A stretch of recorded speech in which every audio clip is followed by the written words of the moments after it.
12월에 암송해야 될 말씀 마태복음 1장 23절 말씀 우리 같이 한번 암송해 봅니다. 시작. 보라, 처녀가 잉태하여 아들을 낳을 것이요 그의 이름을 임마누엘이라 하리라 하셨으니 이를 번적한즉 하나님이 우리와 함께 계시다 함이라. 마태복음 1장 23절 말씀. 아멘. 하나님이 함께 하시는 은혜를 날마다 누려나가는 우리 모두가 되시기를 주님의 이름으로 축복합니다. 제가 지난 9월 달부터 예수님이 어떤 분인지 예수님에 대해서 쭉 소개하는 시간으로 설교를 해왔는데 오늘은 8번째 평강의 왕 예수 그리스도에 대해서 말씀을 전하고자 합니다. 캐나다 토론토 대학에 보면 유명한 정치학 교수 여자분이 계신데 이름이 마가렛 맥밀란이라는 분입니다. 이분이 그의 역저 워 전쟁이란 책을 썼는데 그 내용에 보면 그가 그 책에서 이런 말을 했습니다. 이 땅에서 전쟁이 아니라 평화가 비정상이다. 무슨 말이냐면 이 땅에 전쟁이 벌어지는 것이 정상이고 평화가 비정상이라는 말입니다. 우리 생각에는 평화가 정상이고 전쟁이 비정상일 것 같은데 정반대의 말을 했습니다. 전쟁이 정상이고 평화가 비정상이다. 근데 이것이 뜬금없는 말이 아니라 그가 역사학자로서 또 정치학자로서 쭉 역사를 살펴보니까 정말 그렇다는 것입니다.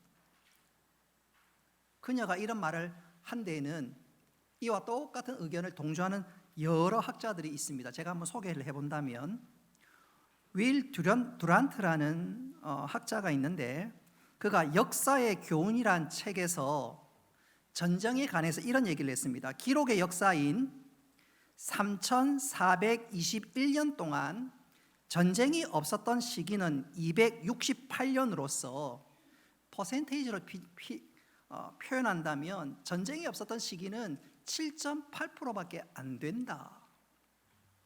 미국 미시간대 연구소에서 전쟁에 관한 보고서에 의하면 1816년부터 2009년 사이 전쟁이 없었던 해는 단 한 해도 없었다. 역사학자 엘빈 토플러 말에 의하면 1945년부터 1990년 총 2340주 중 가운데 전쟁이 없었던 시기는 단 3주밖에 안 된다. 그러니까 마가렛 맥밀란 교수가 전쟁이 정상이고 평화가 비정상이다. 그만큼 우리 주위에 전쟁이 많고 전쟁의 소문이 끊어지지 않는다. 그렇게 얘기했던 것입니다. 그러니까 어떤 면에서 인류의 역사는 전쟁의 역사다 해도 과언이 아닙니다. 그래서 가깝게는 부족과 부족이 싸우고 조금 더 나아가서는 민족과 민족이 싸우고 조금 더 나아가서는 나라와 나라가 싸우고 또 근자에 이르러서는 종교와 종교가 싸우게 됩니다. 분명한 것은 시대가 바뀌어도 전쟁은 어떤 형태든지 계속해서 이루어지고 있습니다. 냉전 시절에 공산주의가 무너지면 온 세상에 평화가 도래할 줄 알았는데 1990년에 소련이 무너지고 난 이후에 공산권의 주도권이 무너지고 난 이후에 이 땅에 전쟁이 없어졌나요? 그렇지 않습니다. 1990년대에 보면 이라크 전쟁, 보스니아 내전, 르완다 내전, 비참한 전쟁이 일어났습니다. 2000년대 지나면 이제 전쟁이 없을 줄 알았는데 아니에요. 9.11 테러가 난 이후에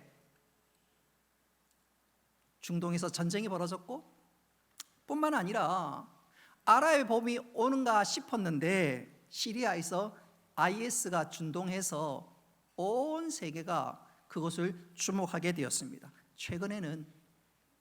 작년에는 우크라이나와 러시아 사이에 전쟁이 일어났고 또 몇 달 전에는 이스라엘과 하마스 사이에 전쟁이 계속되고 있습니다.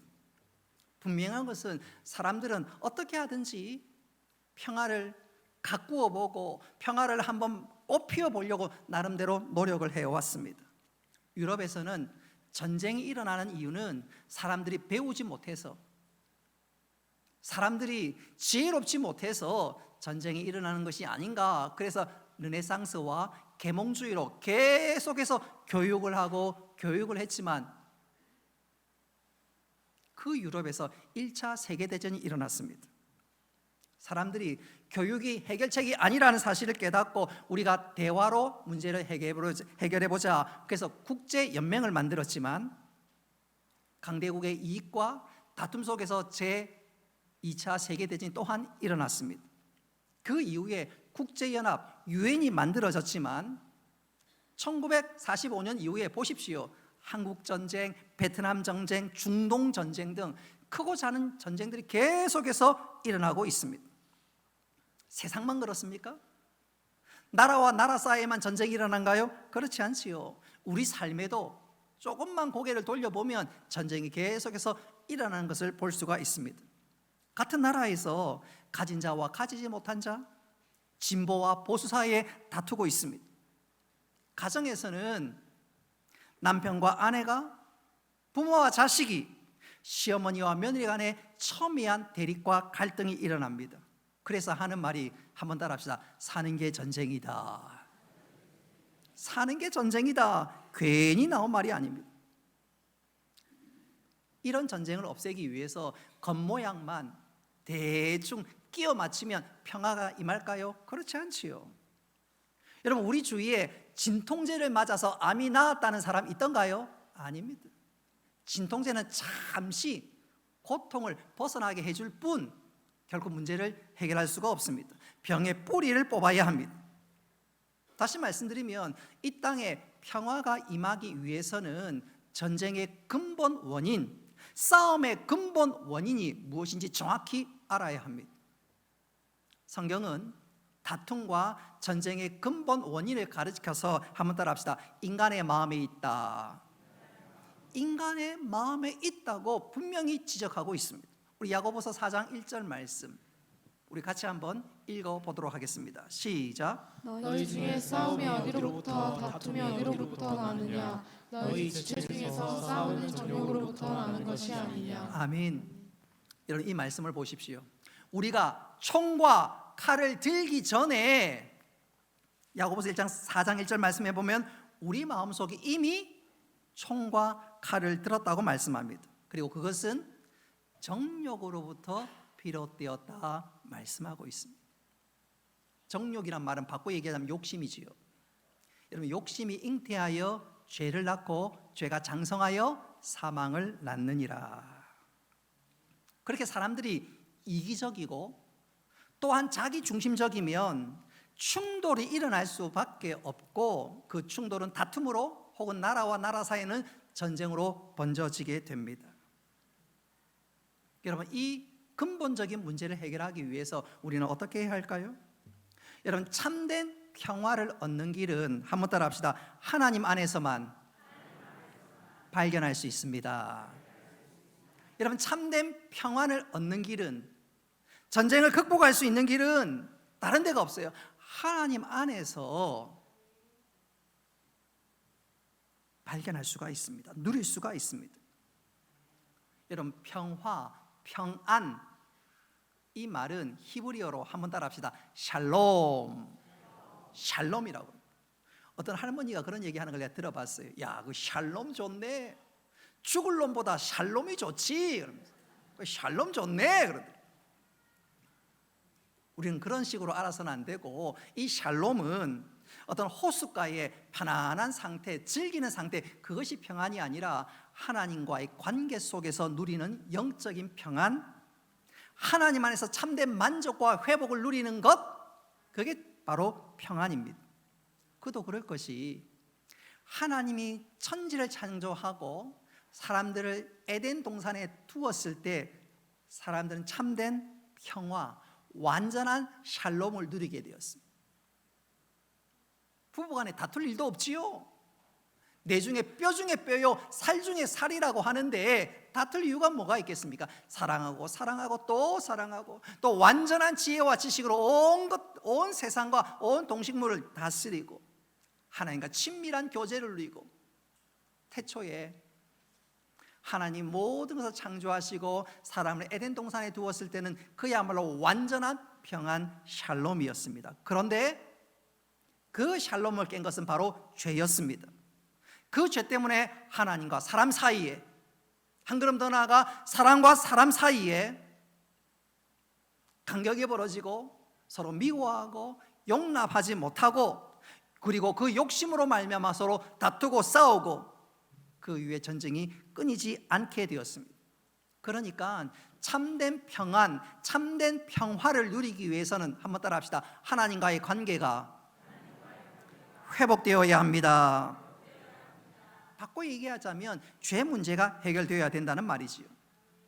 하나님과 우리 사이를 멀어지게 만든 그 죄, 사람과 사람 사이에 갈등이 일어나게 만드는 근본적인 문제인 죄, 이 죄 문제를 해결해야 된다 그 말입니다. 하나님께서 이 죄 문제를 해결하시기 위해서 당신의 아들 예수 그리스도를 이 땅에 보내시고 당신의 피로서 이 모든 문제를 해결하시고 우리를 화평의 자리로 불러주신 줄 믿으시기를 바랍니다.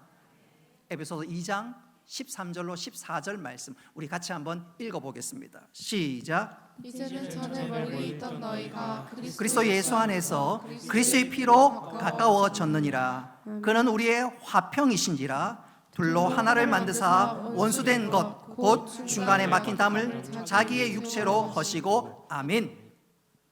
예수님이 십자가에서 흘린 그 보혈이 하나님과 우리 사이를, 그리고 사람과 사람 사이의 모든 담들을 허물고 화평으로 이끌었다 말씀합니다. 그래서 하나님과의 관계는 물론이거니와 사람과 사람 사이의 화평을 얻기 위해서는 한번 따라 합시다. 하나님과 먼저 화평해야 합니다. 여러분, 하나님과 화평한다는 말은 하나님과 교제한다는 말이지요. 친밀하다는 말이지요. 그래서 하나님과 화평하다는 말은 이런 말로도 표현할 수 있습니다. 하나님과 예배한다, 하나님과 교제한다. 그래서 우리가 화평을 누리기 위한 첫 번째 방법은 하나님과의 예배의 관계가 회복되어야 합니다. 이런 측면에서 봤을 때 가정에서 문제가 일어나는 현상이 일어나고 그런 일들이 그런 것들이 보이면 그 가정은 거의 다 예배가 무너져 있습니다. 교회가 시끄럽고 여러 가지 갈등이 있으면 그 교회 역시 예배가 무너져 있습니다. 예배가 살아있어서 하나님과의 친밀한 교제를 누리면 하나님께서 그 가운데 화평과 평안을 허락해 주시는 줄 믿으시기를 바랍니다. 이 사실을 정말로 잘 알았던 대표적인 사람이 사도 바울입니다. 그래서 사도 바울이 에베소 교회에 편지를 보내고 고린도 교회에 편지를 보내고 또 로마에 있는 성도들에게 편지를 보낼 때 그 로마서든 에베소, 빌립보, 골로새서 그 성경 맨 앞에 그가 기록했던 중요한 말씀이 은혜와 평강이 있기를 원하노라 그랬습니다. 여러분, 이 순서가 중요합니다. 한번 따라 합시다. 은혜와 평강이 있기를 원하노라. 여러분, 은혜와 평강 순서가 중요합니다. 은혜가 임하면, 이 말은 예배가 살면 그런 뜻입니다. 여러분, 하나님께서 예배하는 우리들에게 은혜 주시는 줄을 믿습니다. 그래서 예배가 살면, 은혜가 임하면 그 다음 우리에게 임하는 것이 무엇이냐면 바로 평강입니다. 그래서 우리가 예배가 살고 은혜가 살면 내 삶에, 우리의 가정에, 우리의 교회에, 나아가 우리가 거하는 모든 지역 사이에 평안과 참된 샬롬이 임하는 줄 믿으시기를 바랍니다. 그러니까 우리가 하나님 주시는 평강을 누리기 위해서 우리의 할 일은 분명합니다. 골로새서 3장 15절 말씀 같이 한번 읽어보도록 하겠습니다. 시작. 그리스도의 평강이 너희 마음을 주장하게 하라. 너희는 평강을 위하여 한 몸으로 부르심을 받았나니 너희는 또한 감사하는 자가 되라. 아멘. 그리스도의 평강이 너희 마음을 주장하게 하라. 이 말은 한마디로 말씀드리면 네 삶의 조정관을 누구에게? 주님께 드려라. 그럴 때 주님이 우리에게 평강을 주시고 우리는 그 평강을 누리게 된다는 것입니다. 할렐루야. 자, 그렇다면 우리의 조정관을 주님께 드리고, 그래서 내 삶의 참된 평강을 누리기 위해서 구체적으로 우리는 무엇을 어떻게 해야 할까? 중요한 문제가 아닐 수가 없는데 오늘 저는 세 가지로 말씀드리고자 합니다. 우리가 참된 평화, 참된 평강을 누리기 위해서, 한 걸음 더 나아가 참된 평강의 전도자로 살기 위해서 우리가 해야 될 첫 번째 일은, 한번 따라 합시다. 기도해야 합니다.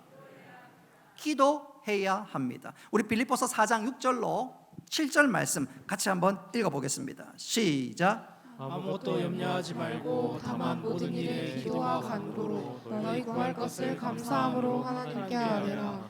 그리하면 모든 지각에 뛰어난 하나님의 평강이 그리스도 예수 안에서 너희 마음과 생각을 지키시리라. 아멘. 자, 이 말씀 보십시오. 기도와 간구로 너희 구할 것을 하나님께 아뢰라, 기도하라. 그리하면 하나님의 평강이 네 마음과 생각을 지키시리라. 그래서 우리가 기도해야 하나님 평강과 하나님 주신 놀라운 평안을 누릴 수 있게 됩니다. 여러분, 수영을 할 때 수영 강사가 강조하는 것 중에 하나가 몸에 힘을 빼십시오. 힘을 빼십시오.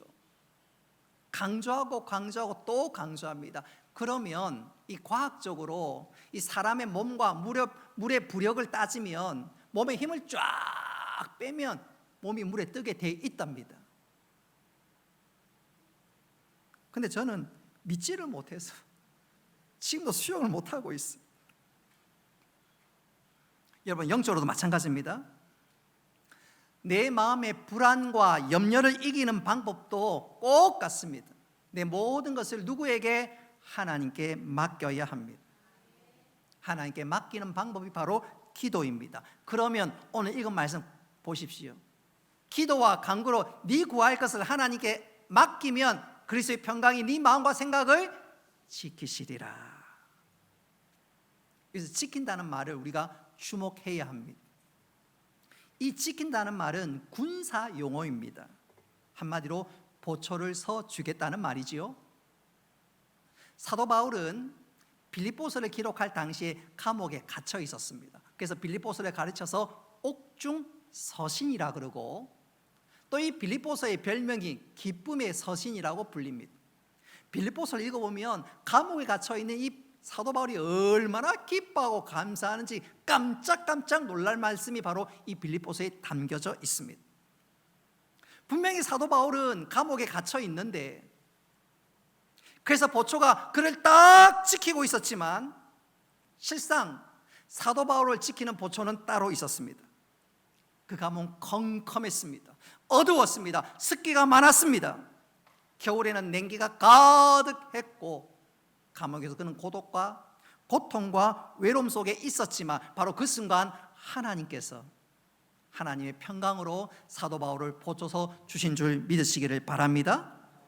그러니까 사도 바울이 그 감옥, 그 불행한 한가운데 있었지만 그는 낙심하지 않았고 근심하지 않았고, 심지어 죽고 싶은 마음이 그의 마음을 도무지 침범할 수가 없었습니다. 오히려 예수 그리스도의 평강이 그를 주장하니까 사도 바울은 기뻐하고 감사하고 또한 주 안에서 즐거워했습니다. 쉽게 말씀드리면 이럴 수가 있지요. 우리 여성도들 누구한테 카드를 받아, 남편한테 카드를 받았어. 카드. 근데 그 카드가 1,000만 원이 담겨져 있는 카드입니다. 예컨대. 근데 그걸 보니까 머리도 형편없고 화장도 좀 안 되어 있고 옷도 형편없고, 그래도 그 1,000만 원짜리 카드 하나 있으면 롯데 백화점 갈 때 기분이 어때요? 신나지요. 2시간만 지나봐라만 머리부터 발끝까지 완전히 바뀌고 블링블링블링블링, 손에는 백이 담기고 머리부터 발끝까지 들어갈 때는 쭈글쭈글 들어갔다가 나올 때는 당당하지 않겠습니까? 여러분, 하나님의 평강이 우리를 지켜줄 때 어떤 상황에서도 당당하게 될 줄 믿으시기를 바랍니다. 오늘 사도 바울이 그랬어요. 근데 이 원조는 바로 예수 그리스도십니다. 여러분, 요한복음 14장에 보면 예수님은 십자가의 죽음을 앞두고도요 평강했고요, 평안이 넘쳐났습니다. 심지어 그의 평강을 제 아들에게 나눠주기까지 했습니다.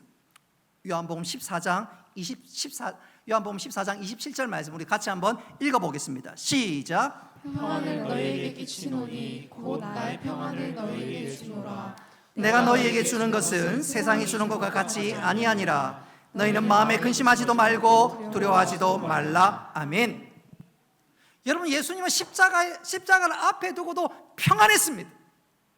그리고 그 평안을 제 아들에게 나눠주기까지 했습니다. 어떻게 그게 가능했을까? 어떻게 그걸 가능했을까? 이유는 단 한 가지. 우리 주님은 단 한 번도 하나님과의 교제가 끊어지지 않았습니다. 할렐루야. 하나님과 친밀한 교제가 임하니까 하나님 주신 은혜와 평강을 누릴 수 있게 된 거지. 하나님 주신 은혜와 평강. 이런 평강은 내가 좋은 조건과 환경을 만들어야 주어지는 것이 아니라 하나님과 교제하고 하나님을 바라볼 때 하나님의 평강이 우리에게 임하는 줄 믿으시기를 바랍니다. 기도와 간구로 너희 구할 것을 감사함으로 하면 하나님 평강이 네 마음과 생각을 지키시리라. 그래서 우리의 신앙의 선배들은 찬송가 412장에서 후렴에서 이렇게 노래했습니다.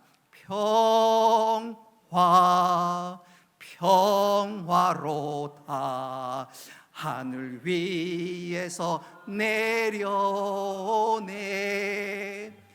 그 사랑의 물결이 영원토록 내 영혼을 덮으소서. 아멘. 여러분, 참된 평화는 기도할 때, 하나님과 교제할 때 하나님께서 우리에게 주시는 은혜의 선물인 줄 믿으시기를 바랍니다. 그래서 절대도 어느 순간에도 기도를 놓치지 말고 하나님과 교제할 수 있는 우리 모두가 되시기를 주님의 이름으로 축복합니다.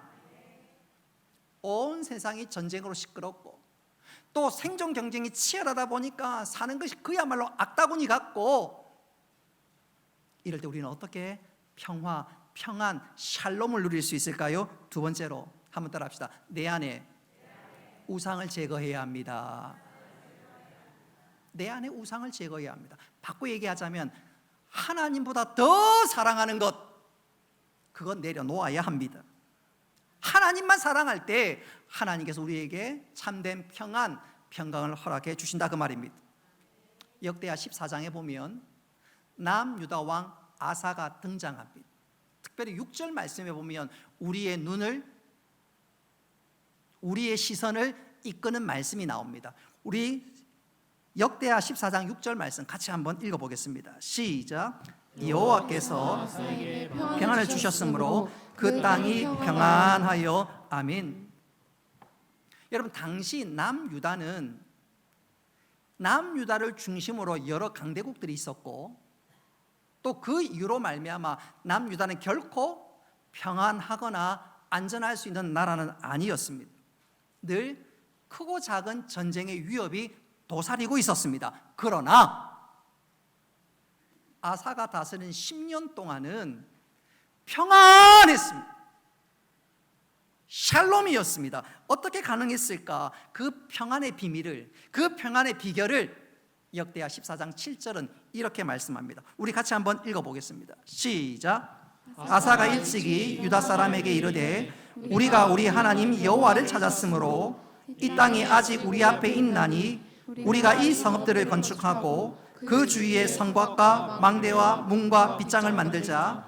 우리가 주를 찾았으므로 주께서 우리 사방에 평안을 주셨느니라 하고 이에 그들이 성읍을 형통하게 건축하였더라. 아멘. 7절에 보면 여호와를 찾았으므로, 또한 주를 찾았으므로 이 말이 나옵니다. 무슨 말이냐? 하나님만 사랑하고 하나님을 내 삶의 우선순위로 두고 예배하고 하나님 기뻐하지 않는 모든 것을 버렸더니 하나님께서 평안을 허락해 주셨다는 말입니다. 사실 아사가 우상을 제거하고 하나님만 섬기는 것 결코 쉬운 일이 아니었습니다. 그도 그럴 것이 당시 남유다의 우상 숭배가 횡행했습니다. 특별히 아세라 여신을 섬기는 것이 횡행했습니다. 근데 그 일을 주도적으로 벌였던 사람이 그의 할머니였습니다. 근데 그 할머니는 어떤 할머니냐면 아사를 지극정성으로 사랑하고 아꼈던 할머니입니다. 그러니까 할머니만 생각하면 우상을 쉽게 제거할 수 없습니다. 그런데 이 아사는 한번 따라합시다. 하나님을 전심으로 사랑했습니다. 하나님을 전심으로 사랑하고 하나님의 삶의 첫 번째 우선순위로 뒀습니다. 그 결과 그 사랑하는 할머니를 그 태우의 자리에서 폐위시켜 버렸어요. 그리고 우상 척결을 단행했습니다. 할머님과의 인간적인 정을 끊어버리기까지, 인간관계의 희생을 감수하기까지 우상을 척결하고 전심으로 하나님을 향했더니 하나님께서 그 믿음과 그 중심을 기쁘게 보시고 하나님께서 아사에게 참된 평안을 허락해 주신 것입니다. 그런 거로 우리가 참된 평화, 샬롬을 누리기 위해서는 하나님보다 더 사랑하는 것 제거할 수 있어야 합니다. 내 삶에 하나님보다 더 사랑하는 우상이 있는지 돌아볼 수 있어야 합니다. 그거 내려놓지 않고서는 하나님 주시는 평화를, 샬롬을 맛보고 누릴 수가 없습니다. 이 시간 내 자신 한번 좀 돌아보고 싶십시오. 내 삶에 하나님보다 더 사랑하는 것이 없는지, 우상은 없는지, 하나님보다 더 사랑하는 것이 돈인지, 명예인지, 혹시 자녀인지, 아니면 나만의 특별히 즐기는 무슨 취미인지.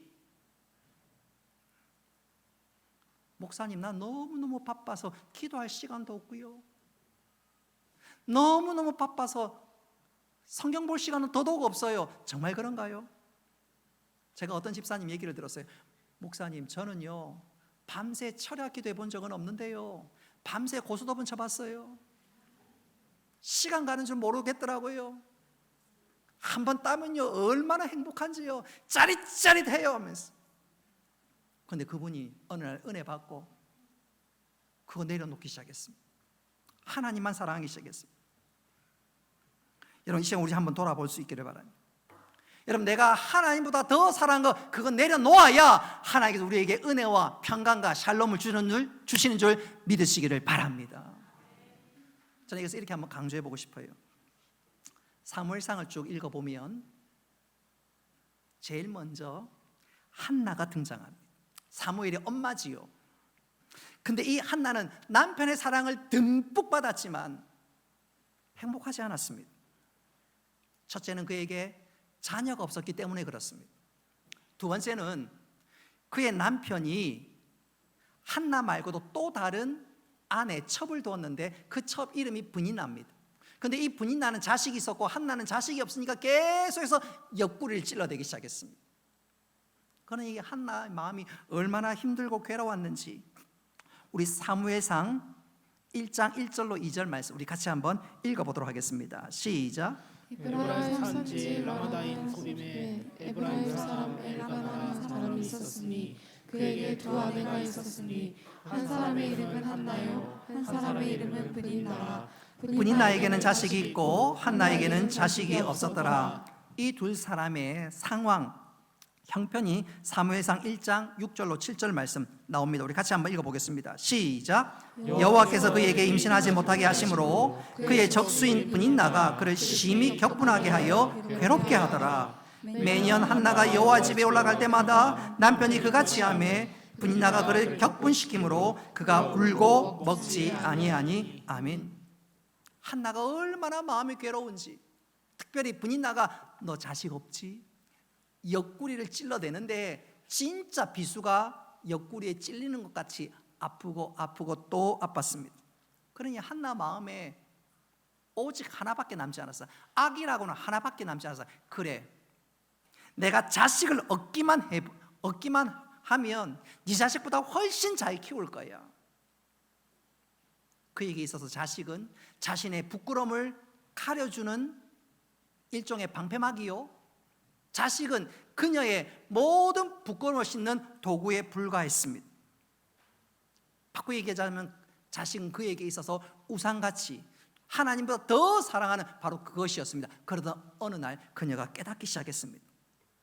뭔가 깨닫는 것이 있었습니다. 그래서 그녀의 반응을 보십시오. 사무엘상 1장 10절로 11절 말씀 우리 같이 한번 읽어보겠습니다. 시작. 한나가 마음이 괴로워서 여호와께 기도하고 통곡하며 선하여 이르되 만군의 여호와여, 만일 주의 여종의 고통을 돌보시고 나를 기억하사 주의 여종을 잊지 아니하시고 주의 여종에게 아들을 주시면 내가 그의 평생에 그를 여호와께 드리고 삭도를 그의 머리에 대지 아니하겠나이다. 아멘.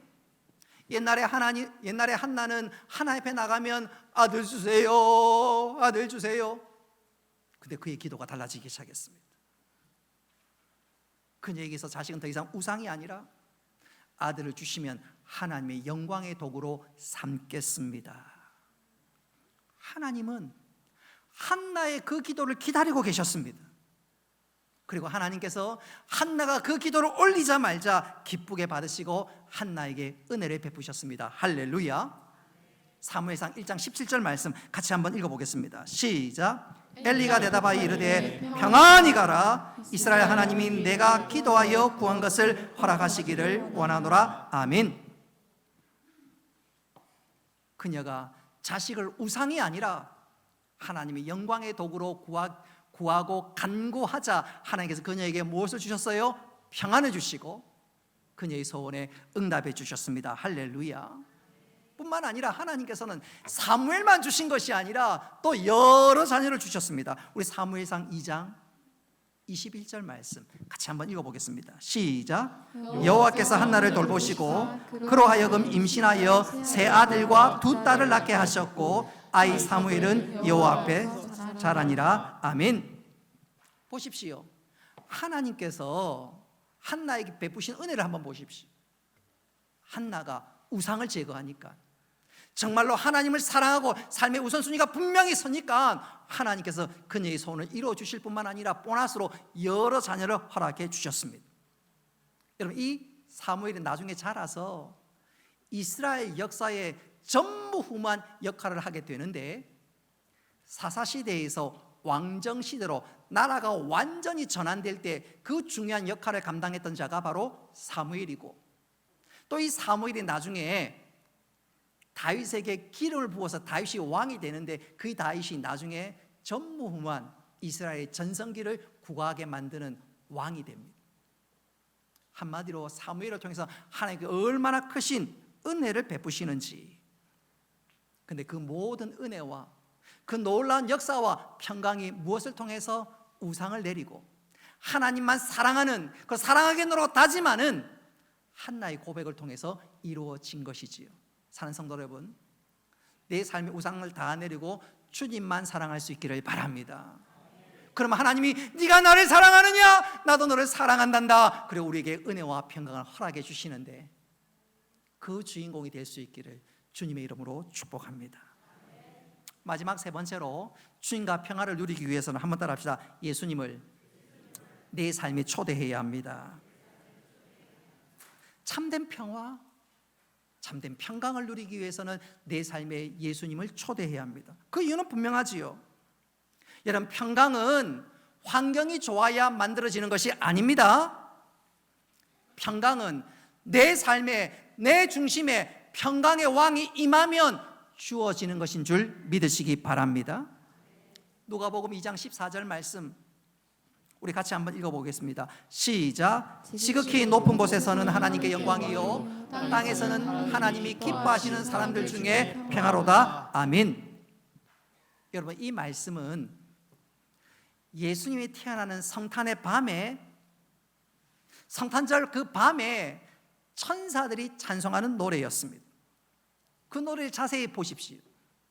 평강은 환경이 좋아야 내 삶에 100억이 있고 내 집은 50평이 되고 차는 뭐 벤츠나 좋은 무슨 벤틀리가 되어야 내 삶에 평화가 임한다. 천만의 말씀. 평강은 주님이 임하시는 곳에 주어지는 줄 믿으시기를 바랍니다. 지극히 높은 곳에는 하나님께 영광이요 땅에서는 기뻐하심을 입은 사람들 중에 평화로다. 주님이 임하시는, 임재하시는 그곳에 평강, 평화가 임하는 것입니다. 바로 이것이 이 땅의 모든 왕들과 만왕의 왕이신 예수 그리스도의 차이입니다. 여러분, 이 땅의 유명한 왕들 하나같이 보십시오. 다 전쟁의 왕입니다. 징기스칸이 그랬습니다. 줄리어스 시즈가 그랬습니다. 알렉산더가 그랬습니다. 그들은 전쟁의 왕이었고 그 전쟁을 통해서 온 세상을 정복해 나갔고 그들은 영웅이 되었지요. 근데 진짜 만왕의 왕, 그 왕은 평강의 왕, 바로 예수 그리스도십니다. 그는 이 땅의 왕들은 남에게 피를 흘렸지만 참된 평강의 왕은 당신 친히 피를 흘리시고 우리에게 참된 평화를 허락해 주셨습니다. 할렐루야. 그래서 그 예수 그리스도의 보혈로 말미암아 우리는 하나님과 우리 사이에 평화가 임했고 한 걸음 더 나아가 사람과 사람 사이에 평화가 임하게 된 것입니다. 그래서 주님을 모신 곳에, 주님이 임재하시는 그곳에 참된 평화가 임하는 줄 믿으시기를 바랍니다. 바꿔 말씀드리면 예수 그리스도를 믿지 않는 사람은 진짜 평안, 진짜 평강을 누리지 못한다는 말입니다. 예수 그리스도만을 모신 자만이 평강을 누릴 수 있고 어떤 역경, 어떤 시련도 이길 수 있는데 저는 이것을 이렇게 강조하며 설교를 마무리할까 합니다. 여러분, 사도행전 27장을 읽어보면 사도 바울이 지중해를 건너갑니다. 그 지중해 한가운데에서 유라굴로라는 광풍을 만납니다. 우리로 치면 태풍을 만나고 그야말로 죽기 일보 직전이었습니다. 배를 탄 모든 사람들이 이제 우리는 죽었다, 난리 법석이었습니다. 20절 말씀, 사도행전 27장 20절 말씀 같이 한번 읽어보겠습니다. 시작. 여러 날 동안 해도 별로 보이지 아니하고 큰 풍랑이 그대로 있음에 구원의 여망마저 없어졌더라. 아멘. 구원의 여망마저 없었더라. 다 죽게 생겼다. 당시의 형편입니다. 그런데 이게 웬일인가요? 그 위기 가운데, 그 절망의 순간 가운데 오늘날로 표현한다면 노래하는 사람이 있습니다. 미소를 짓는 사람이 있었습니다. 그가 누구냐? 사도 바울이었습니다. 마치 예수님이 십자가 앞에서 당신이 평강을 누렸고 자들에게 평강을 전했던 것처럼 똑같이 사도 바울은 평강을 누렸고 그 위기 가운데 오히려 노래하고 또 배 안에 있는 사람들을 격려했습니다. 그 이유가 뭘까? 22절 말씀, 사도행전 27장 22절 말씀 같이 한번 읽어보겠습니다. 시작. 내가 너희를 권하노니 이제는 안심하라. 너희 중 아무도 생명에는 아무런 손상이 없겠고 오직 배뿐이리라. 아멘. 오늘 사도 바울이 걱정하지 마세요, 염려하지 마세요, 격려합니다. 그 이유가 23절 24절에 나오는데 우리 같이 한번 읽어보겠습니다. 시작. 내가 속한 바 곧 내가 섬기는 하나님의 사자가 어젯밤에 내 곁에 서서 말하되 바울아 두려워하지 말라. 네가 가이사 앞에 서야 하겠고 또 하나님께서 너와 함께 향해야 하는 자를 다 내게 주셨다 하였으니 그러므로 여러분이여 안심하라. 나는 내게 말씀하신 그대로 되리라. 오 하나님을 믿노라. 아멘. 그 위기의 순간에 하나님께서 바울에게 찾아오셨고 그 하나님이 바울과 함께 있다는 사실을 바울은 확신했습니다. 할렐루야. 그러니까 그는 그 위기 가운데 요즘 애들 말로 쫄지 않았습니다. 두려워하지 않았습니다. 오히려 하나님께서 이 위기를 이기게 만드신다니까 오히려 신나지요, 노래하지요, 찬양하지요, 격려했습니다. 사람들을 격려했습니다. 여러분, 사도 바울이 그 위기 가운데 평안할 수 있었던 이유는 하나님 그에게 찾아오시고 하나님이 약속하시는 말씀을 들었기 때문입니다. 할렐루야. 여러분, 주일 오전 예배가 왜 중요할까요? 내 삶이 어렵고 생존 경쟁이 치열한 이때 하나님의 말씀을 듣는 시간이 이 시간이 있기 때문인 줄 믿으시기를 바랍니다. 하나님 나와 함께 하십니다. 나와 함께 하십니다. 네가 어느 길에 가든지 내가 너와 함께 하마. 걱정하지 마. 그 약속의 말씀을 붙잡을 때, 예수님이 내 삶에 초대할 때 우린 참된 평화를 누릴 수 있을진데 그 믿음의 주인공 되시기를 주님의 이름으로 축복합니다. 말씀을 맺도록 하겠습니다. 뉴스를 보고 신문을 펼치면 계속해서 전쟁에 관한 이야기를 듣게 됩니다. 또 우리 삶의 현장에 생존 경쟁이 얼마나 치열한지 모릅니다.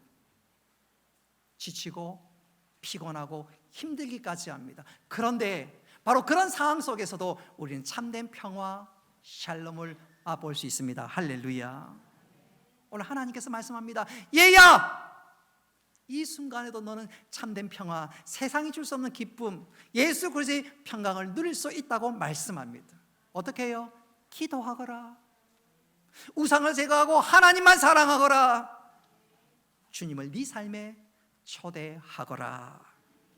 여러분, 이 세 가지가 우리의 신비에 새겨져서 험한 세상을 살아가는 이 땅 가운데 참된 평강을 누리고 세상 사람들에게 여기에 참된 평안이 있노라고 외치고 증거하고 자랑할 수 있는 우리 모두가 될 수 있기를 주님의 이름으로 축복합니다.